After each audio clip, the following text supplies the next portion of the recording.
ብዙዎች ትላንትና ሩታ ከቤት አብርሽን አስወጣች እያላችሁ አብርሽ ከቤት ወጥቷል እያላችሁ እያዘናችሁለት ነው፣ እየተጣላችሁ ነው። እንደዛ ነው የሄርሜላ እንትኑ ደጋፎችም የአብርሃምና የሄርሜላ ለብቻ አለ፣ የሩታ ለብቻ አለ። እንደዛ ማለት ነው። ስለዚህ አብርሃም ከቤት ወጣ። አብርሃም እኮ መጀመሪያም ወጣልሻለሁ ብሎ አልነበረም እንዴ? ያ ቀን ለምንድን ነው ማትቃወሙ? አሁን ሆኖ ካያችሁ ለምንድን ነው ማትቃወሙ? ያ ቀን እኮ መቃወም ነበረባችሁ። ወጣልሻለሁ፣ አንቺ ወደ ቤትሽ ግቢ። ሲቀጥል ደግሞ ማለት ነው እናንተ ስታስቡ መጣላታቸው እውነት ከሆነ ነው መጣላታቸው እውነት ከሆነ ያኔ አንድ ሰው ልቡ እናንተ ጋር አይደለም ሌላ ሴት ጋር ነበረ። ወንድም ሆኖ ሴት ሆኖ ማለት ነው እዚህ ጋር እናንተ ጋር ነበረ። እናንተ ደግሞ ያኛን ህመም እንትን ማውጣት ከዛ ህመም ውስጥ መውጣት ትታገላላችሁ። ያ ሰውም ቀንና ሌሊት ታያላችሁ። እሱ የቱ ጋር ነው? ልቡ ሌላ ሴት ጋር ነው፣ በአካል እናንተ ጋር ነው። ምንድነው የሚጠቅመው አሁን ቤት ውስጥ መቀመጡና ቤት ውስጥ አለመቀመጡ? አብርሃም ወጥቶ ከሌላ ሴት ጋር ቪዲዮ ምሰራ፣ ከሌላ ሴት ጋር እንደፈለገ መስናናት፣ ከሌላ ሴት ጋር የፈለገ ነገር ያደርጋል ከሆነ የሚያደርግ ከሆነ ምንድነው የሚጠቅመው እዛ ቤት ውስጥ መቀመጡ? ለልጁ እንትን ያስፈልጋል። መጀመሪያ ለልጄ ያስፈልጋለሁ ብሎ አብርሃም ለምንድነው የማይቆጠብ ነበረ?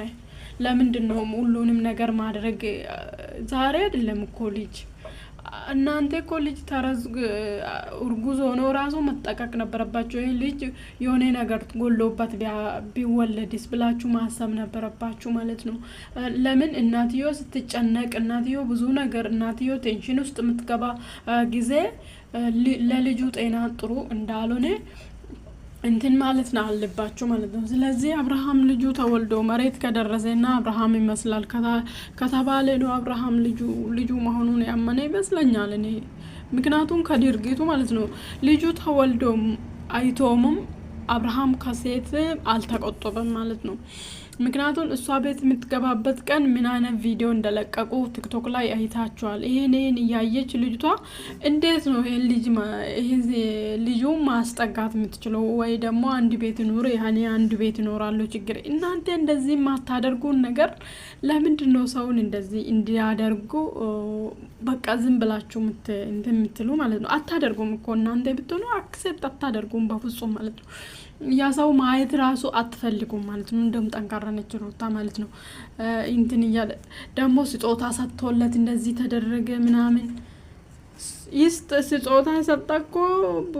ስጦታ እኮ አይደለም ማወቅ ያለባችሁ፣ ድርሻው ነው የሰጣ ስጦታ። እንደ ስጦታ አትቁጠሩ። እኔ ከሰጣው ነው ከሰጣው እንደ ስጦታ ሳይሆን የሰራችሁን ነው አገኘችው። ነው ራሷ እየሰራች አልነበረም እንዴ?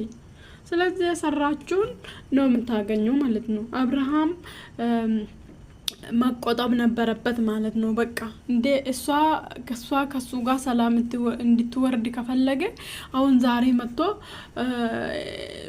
ቤት ላገኘውም እንደዚህ ያልኩ የራሴ ቤት ናለኝ እንደዚህ ያለኝ እያለ ነበረ።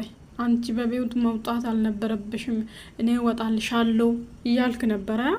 ስለዚህ እውነታውን እንናገር ከተባለ እንደዚህ ማለግ አልነበረበትም ማለት ነው። ሁለቱም ባይጣሉ ጥሩ ነው። ጥላቸው እውነት ከሆነ ግን በቃ ያ ሰው እናንተ ጋር ሆኖ የምትታመሙበት ያ ሰው በቃ መገምገም አለባቸው ከያ ሰው ማለት ነው። በቃ እንደወጣ አምናችሁበት ራሳችሁን አሳምነው መኖር ይሻላል ማለት ነው። ስለዚህ እኔ ደግሞ የተጣሉ ራሱ አይመስለኝም። ብጣሉም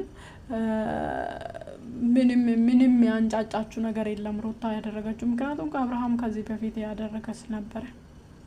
ምክንያቱም አሁን እስቲ አብርሃም እዛ ቤት ውስጥ ኖሮ ሴት ካንቺ ጋር ብኖረው ብሎ ሰበብ ነገስ ሌላ ሰበብ ከተነሳ ምን ታውቃለች? ቀድማ የነሱን ሀሳብ ታውቃለች እሷ። ምንም አብሮ ስለኖራችሁ አብሮ ስለበላች አብሮ ስለጠጣች የነሱን ሀሳብ ቀድማ ታውቃለች።